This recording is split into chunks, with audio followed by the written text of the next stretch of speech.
தமிழ்ச்செல்வி புள்ள பெற்றிருக்கா. ரெட்டை புள்ள பெத்தது கண்ணுக்கு தெரியாம போயிருமா, உணர்வு இல்லாம போயிருமா? இதுவே சிசேரியனா இருந்தா கண்டிப்பா தெரிஞ்சிருக்காது. 2 என்ன 4 எடுத்திருந்தாலும் ஒண்ணும் தெரிஞ்சிருக்காது. ஆனா சுகமா நினைவோட பெத்தது. வலி வந்து ஆம்பளை புள்ள பெத்துட்டா. அதுக்கப்புறம் கொஞ்ச நேரம் கழிச்சு வலி வந்து இன்னொரு புள்ள டொபக்குன்னு உருகிக்கிட்டு விழுகிறது தெரியாம போயிருமா என்னங்க? ஆனா அப்பத்தா ஒண்ணுதான் பிறந்துச்சுன்னு எதுக்கு இந்த பொய்?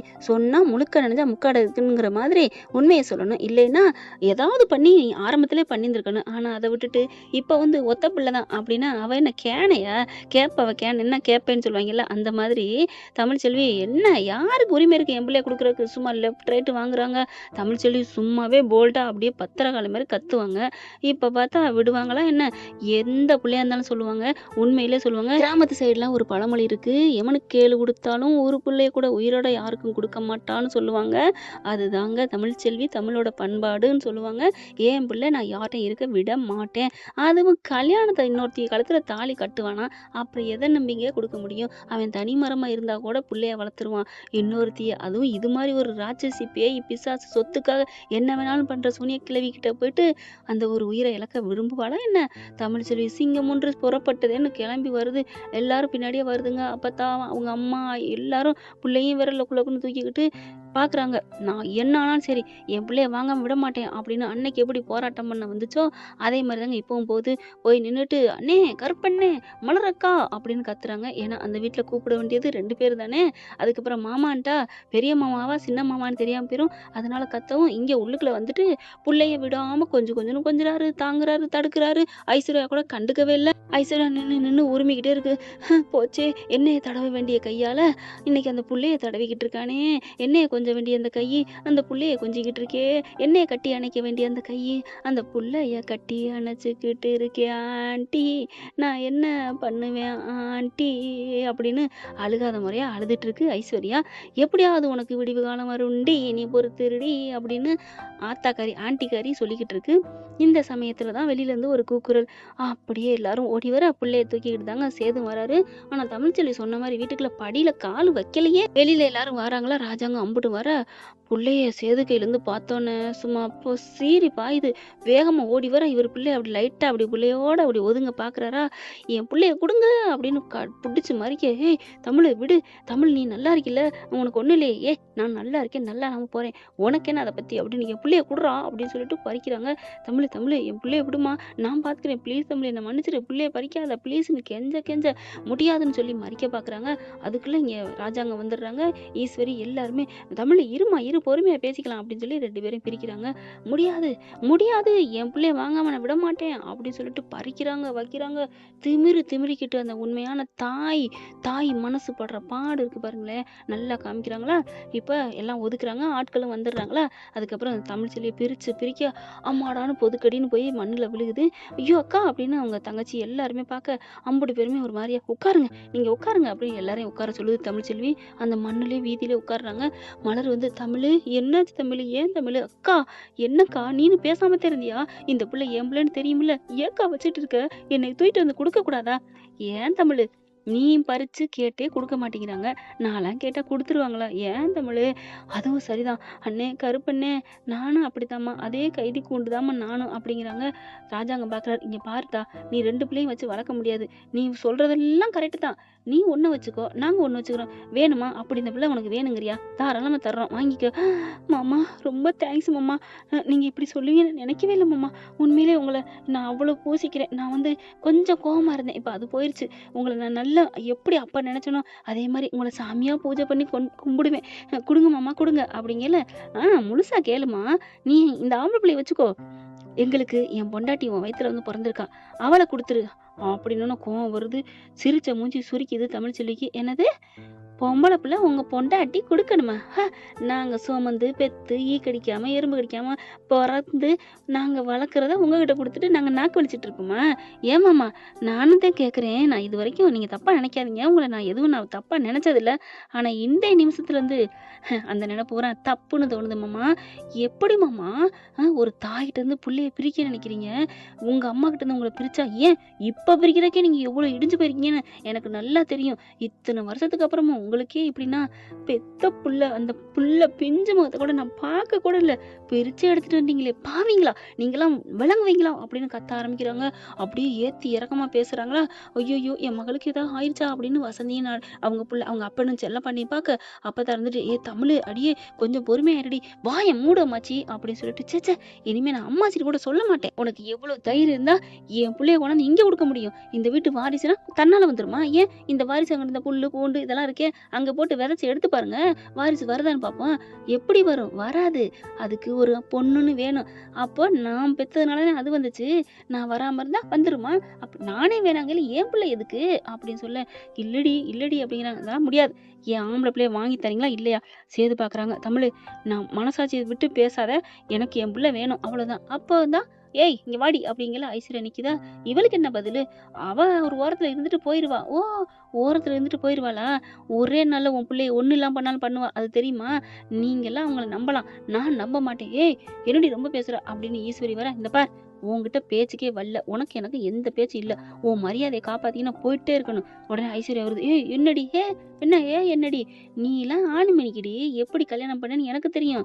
நான் இந்த கல்யாண வாழ்க்கை ஆசைப்படல. நான் பெத்த புள்ள 10 பிள்ளை இருந்தாலும் நான் பெத்தண்டி, என் பிள்ளை வேணும். உன் பிள்ளைய ஆண்டி வச்சுக்கிறேன்னு சொன்னா வாங்கிக்கிடி மாமா, கொடுங்க மாமா, அவ எவ்வளவு பேசுறா திமிரா, அவ பிள்ளை நமக்கு எதுக்கு, உனக்கு நான் 10 பெத்து தரேன் மாமா, முத்து முத்தா குடுமாமான்னு பிடிச்சி இழுக்க போடி அப்படின்னு ஒரு அறை கொடுக்குறாரு சேது. இது ஏன் பிள்ளடி, ஏன் ரத்தம், நான் விட மாட்டேன் அப்படிங்கிறாங்க. அப்படியா வச்சுக்கோங்க அப்படின்னு சொல்ல, இங்க பாரு தமிழ், உனக்கு பிரசவம் பாக்குறதுக்கு நான் மட்டும் கொண்டாந்து சேர்க்கலன்னா இந்த பிள்ளை உனக்கு கிடைச்சிருக்குமா? இந்நேரம் நீ எப்படியோ போயிருந்திருப்பீங்க 3 பேரும். போயிட்டு போறோம் அங்க தர்ம ராஜா கிட்ட தானே போறோம். பரவாயில்ல, அந்த சாமிக்காவது இறக்க இருக்கும், நானும் என் பிள்ளைகள் நல்லா வாழ்ந்திருப்போம். அங்க போய் எல்லாரும் ஒரு நாள் அங்கதானே போறோம். ஆனா நீ போட்டது இல்லையா, நான் கூட நினைச்சேன் நல்ல மனசோட தூக்கிட்டு போறாரேண்டு என் மனசுக்குள்ள கொஞ்சோண்டு இடம் வந்துச்சு அவனை பத்தி. ஆனா இப்பதானே தெரியுது நீ சொல்லி காமிக்கிறதுக்கும் சுயநலவாதியா இருக்கிறதுக்கும் தான் நீங்க காப்பாத்திருக்கிற. இந்தா தாலியை கட்டிட்டியே, இங்க பாரு தமிழ், உனக்கு நல்ல மனசோட தான் நான் காப்பாத்தினேன், சுயநலம்லாம் இல்ல. ஐயோ நல்ல மனசோட காப்பாத்திருந்து புள்ள மேல அக்கறை இருந்தா நம்ம புள்ள நமக்கு வேணும்னு கல்யாணம் பண்ணிருக்க கூடாது அப்படிங்கிற பாக்குறாங்களா. இல்லத்தா மாமா தான் தாலியை கட்டுன்னு. அண்ணே சும்மா இருங்கண்ணே, மாமா சொன்னாங்க, அப்பா சொன்னாங்க, ஆத்தா சொன்னாங்க, கடவுளே வந்து சொன்னாலும் சரி, புள்ள வேணும் நமக்கு, அந்த புள்ளைய கொஞ்சணும் அப்படின்னு ஒரு அப்பன் ஸ்தானத்துல உயிரோட மனசாட்சியோட இருந்திருந்தா இன்னொரு பொண்ணு கழுத்துல தாலி கட்டியிருக்க மாட்டான். போடா, யாரா இருந்தாலும் சரி என் புள்ளதான் முக்கியம்னு சுண்டி எந்திரிச்சு வந்திருக்கணும். அதுதான் உண்மையான மனுஷன், உண்மையான அப்பன். இதே நானே இன்னொரு கல்யாணம் பண்ணுவேனா என் பிள்ளைங்களை விட்டுட்டு? அது எப்படி பண்ண முடியும்? எப்படி நானும் தான் கேக்குறேன். ஒரு பொண்டாட்டி பிள்ளையோட குத்துயிர் இதுமா கிடக்குறாங்க, அவங்கள விட்டுட்டு போய் ஒரு தாலி கட்டிட்டு புதுமான தம்பதி மாதிரி இந்த ஜம்மு நிக்கிறீங்க, இன்னைக்கு ஃபர்ஸ்ட் நைட் கூட கொண்டாடுவீங்க. அதெல்லாம் இல்ல, நிறுத்துங்க, எனக்கு அது தேவையில்லை. ஆனாலும் நான் சொல்றேன், என் பிள்ளை இங்க இருக்கக்கூடாது. நீங்க என்னடோ போய்க்கோங்க, எவ்வளவு கல்யாணம் பண்ணானே எது பண்ணான்னு. ஆனா மிஸ்டர் சேதுபதி, என்னைய காப்பாத்தி என் பிள்ளையில காப்பாத்துறீங்க, அதுக்கு வேணா ரொம்ப நன்றி சொல்லிக்கலாம். அது மட்டும்தான் உங்களுக்கு, மத்தபடி என் பிள்ளையோ நாங்களோ உங்களுக்கு கிடையாது. என் பிள்ளை வேணும், ஐ வாண்ட் மை சைல்டு அப்படின்னு சொல்லிட்டு நிக்கிறாங்களா. ஓ சாரி, என் பிள்ளை எனக்கு வேணும் அவ்வளவுதான் அப்படின்னு சொல்ல, தர முடியாதுடி, நான் கூட கொஞ்சம் இறக்கப்பட்டேன், முடியாதுடி அப்படிங்கல. மாமா கொடுத்துருங்க மாமா, போடி அப்படின்னு சொல்ல, ஈஸ்வர் என்ன பண்ணுது, புள்ள வேணும்னு சொல்லி ஐஸ் வச்சு அவன் கூட பேசுடி, நில்லுடி, என்ன ஆண்டி சொல்றீங்க? ஆமா, அந்த பிள்ளை கதையை அப்புறம் பாத்துக்கலாம் அப்படி சொல்ல, அதுக்கப்புறம் சரி ஆண்டி அப்படின்னு ஓடி வந்து, தமிழ் உன் பிள்ளை தர முடியாது போடி அப்படிங்கல. என்ன புதுசா வந்து யாரோ சொல்லி கொடுத்த மாதிரி சொல்ற? ஓ, உங்க ஆண்டி சொல்லி கொடுத்துச்சா? நீ நடிடி உன் மாமனுக்கு ஏத்த மாதிரி, அப்பதான் உன் மாமன் உங்ககிட்ட பேசுவான். அப்படித்தான் நடந்திருக்கும், எனக்கு தெரியும். கல்யாணம் பண்ணிட்டார ஒளிஞ்சி உன்னை கனவுல கூட நினைக்க மாட்டாரு, அவரை பத்தி எனக்கு தெரியும். அன்னைக்கு சொன்னாதான் இன்னைக்கும் சேதுபதி அந்த மாதிரி விஷயத்துல ராமண்டு, அவன் தப்பு பண்ண விஷயத்த மட்டும்தான் தப்புன்னு சொல்லுவேன், தப்பு பண்ணாதெல்லாம் நான் தப்புன்னு சொல்லவே மாட்டேன்டி, எனக்கு என் புள்ள வேணும் அப்படின்னு நிக்கிறாங்களா. சேதுக்கு மனசுக்குள்ள குளுக்குன்னு ஒரு சந்தோஷம் வருதுங்க, நம்மளை இன்னமும் விட்டு கொடுக்காம பேசுறாளே அப்படின்னுட்டு. அதுக்கப்புறம் பிள்ளைய கொடுப்போமான்னு நினைக்கல. ராஜாங்க என்ன பண்றாரு, இல்லையா நம்ம தான் வச்சுக்கணும், கேஸ் போட்டுக்கலாம், நம்ம பிள்ளையா அது நம்மகிட்ட இருக்கட்டும், வேணா கேஸை போட்டு பொம்பளை பிள்ளை நம்மகிட்ட கேட்போமா, சூப்பர் ஐடியாப்பா, நம்மளே கேஸ் போடுவோம் அப்படிங்கல. பாக்குறாங்க தமிழ்ச்செல்வி, உட்காந்துடுறாங்க, எல்லாரையும் உட்கார வைக்கிறாங்க. ஓகே, நீங்க இப்ப என் பிள்ளைய தரமாட்டீங்க அப்படித்தானே அப்படிங்கல. ஆமாடி தரமாட்ட முடி, என்னடி பண்ணுவ? ஓகேம்மா அப்படின்னு போலீஸுக்கு கால் பண்றாங்க. போலீஸுக்கு பண்ணிட்டு வக்கீலுக்கும் அவங்களுக்கு தெரிஞ்சவங்களுக்கு சொல்றாங்களா, அவங்க டாக்டர்மா இருக்காங்களா அவங்ககிட்ட சொல்லித்தான் வக்கீலும் ஏற்பாடு பண்றாங்க. எல்லாரும் சைங்கின்னு வந்து வண்டியில இறங்கிடுறாங்க. இப்ப என்ன சொல்ல போறீங்க, அவங்க பிள்ளைய கொடுக்குறீங்களா இல்லையா? கொடுக்க முடியாதுங்க, அது ஏன் புள்ள, வேணும்னா கோர்ட்ல கேஸ் போட்டு அங்கிருந்து வாங்கிக்கட்டும் அப்படிங்கிறாங்க. சரிம்மா தமிழ்ச்செல்வி, வேற வழி இல்ல. கோர்ட்ல கேஸ் போட்டா தான் அது மூலமா தான் வாங்க முடியும். பரவாயில்ல வக்கீல் சார், அப்படியே இருக்கட்டும். அது வரைக்கும் நான் இங்கே இருப்பேன். எப்படி நீ இப்படி இருப்ப? இருந்துட்டு போறேன். நான் இருப்பேன். என் புள்ளைய வாங்காம போக மாட்டேன்.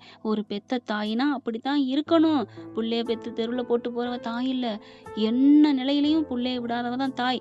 நான் அப்படி இருக்க விரும்புறேன். பரவாயில்ல, இது மானங்கெட்ட இடம் தான். நான் வீதியில தான் இருக்கேன். நான் இங்க இருக்கிறதுனால இது புனிதமான இடமா ஆயிக்கிறோம். நான் நிப்பேன். அம்மா நீ இருக்கிறியா? போறியா? ஏன்டி இப்படிலாம் சொல்ற? உனக்கா நான் கடைசி வரைக்கும் வருவேன்டி. வருவம்மா. என்ன நீ தாய். என்ன பெத்து போட்டல்ல, பெத்த புள்ள நல்லா இருக்கணும்னு எந்த தாய் நினைக்கும். அதனால நீ இருப்பம்மா. வேற யார் இருந்தாலும் இல்லாட்டியும். உடனே அம்மாச்சி பாக்குது. நானும் தாண்டி இருப்பேன். நீ பேசாத அம்மாச்சி, பேசாத. பெரிய பாவம் பண்ணிருக்க. அந்த புள்ளைய நீ என்னைக்கு என்ன வாங்கி கொடுக்குறியோ அப்போ உங்ககிட்ட பேசுறேன், உன் மூஞ்சில முழிக்கிறேன் அப்படின்னு திரும்புறாங்க. செல்லப்பாண்டி, அம்மா நீ கவலைப்படாதம்மா. அப்பா நீனும் தெய்வம்பா, உட்காருப்பா அப்படின்னு உட்கார வைக்கிறாங்க. தங்கச்சி உட்காருடி, நீ எனக்கு இன்னொரு சின்ன தாய் தாண்டி, உட்காருடி. என் பிள்ளைய வளர்க்க போறதே நீ தாண்டி, உன் பிள்ளைய நான் அப்புறம் நான் வளர்ப்பேன் அப்படிங்கிற. அக்கா என்னக்கா ஒரு மாதிரியா பேசுற? மனநிலை நான் பைத்தியமாவேன்னு பாக்குறியா? அதெல்லாம் ஆக மாட்டேன். நான் டாக்டராகி மக்களுக்கு சேவை செய்யணும். என்ன ஒரு சிந்தனையில இருக்கேன், என்ன போய் மென்டல்னு அடி போடி. இந்த பாசம் வச்சதுனால பைத்தியமாக்குறாங்க. யாரையும் நம்பிராத அப்படின்னு சொல்லிட்டு போராட ஆரம்பிக்கிறாங்க. வேண்டும் வேண்டும், என்னோட பெத்த பிள்ளை வேண்டும் அப்படின்னு சொல்ல அங்க எல்லாரும் வறண்டாவிலே நின்றுகிட்டு ஈஸ்வரி பாக்குது. இதுல என்ன பண்றது? தண்ணி அடிச்சு விடவா அப்படிங்கிற ராஜாங்க திட்டுறாரு. அப்படிலாம் பண்ணி தொலைக்காத. பாவம் அவ கேட்கறதுல தப்பு இல்லைல்ல. சேதுகிட்ட வர்றாரு ராஜாங்க. ஐயா சேது, நீ புள்ளைய குடியா. அப்பா அது வந்துப்பா. இல்லையா நீ குடு. நீ குடுத்துட்டு கேஸ் போட்டு உனக்கு ஒரு பிள்ளை வேணுமா, பொம்பளை பிள்ளைய வாங்கிக்கலாம், போய் குடு அப்படின்னு சொல்ல என்ன பண்றாரு சேது போக. அப்பாடா ஈஸ்வரி வருது. ஆமாம்பா, ஆமா தம்பி, நீ கொடுத்துரு. அவட்டு பிள்ளை நமக்கு எதுக்கு, அப்புறமா கேஸ் போட்டு வாங்கிக்கலாம் அப்படின்னு சொல்லவும் பிள்ளைய கொண்டாந்து தமிழ்ச்செல்வி உட்காந்துருக்கா. உட்கார்ந்த இடத்துல அப்படியே கொடுக்குறாரு. நீ வச்சுக்கோ தமிழ் அப்படின்ட்டு. தமிழுக்கு அப்படியே ஒரே சந்தோஷமா இருக்கு. கேஸ் நடக்கிறது நடக்கட்டும், அதுக்கப்புறம் பாத்துக்கலாம் அப்படின்னு சொல்லிட்டு கிளம்புறாங்க. என்ன ஃப்ரெண்ட், இப்படி போனா நல்லா தானே இருக்கும். பார்க்கலாம் ஃப்ரெண்ட். தேங்க்யூ. இந்த வீடியோ உங்களுக்கு பிடிச்சிருந்தா தயவு செய்து லைக் பண்ணுங்க. இன்னும் அப்டேட்ஸ்க்காக சேனலை சப்ஸ்கிரைப் பண்ண மறக்காதீங்க. நம்ம கிட்ட இருக்க எல்லா சேனல்ஸோட லேட்டஸ்ட் வீடியோ அப்டேட்ஸ்க்காக மேல ரைட் சைடுல காட்டுற லிங்கை கிளிக் பண்ணி வாட்ஸ்அப் குரூப்ல ஜாயின் பண்ணுங்க. உங்களிடம் விடைபெறுவது நான் உங்கள் மெஹர்.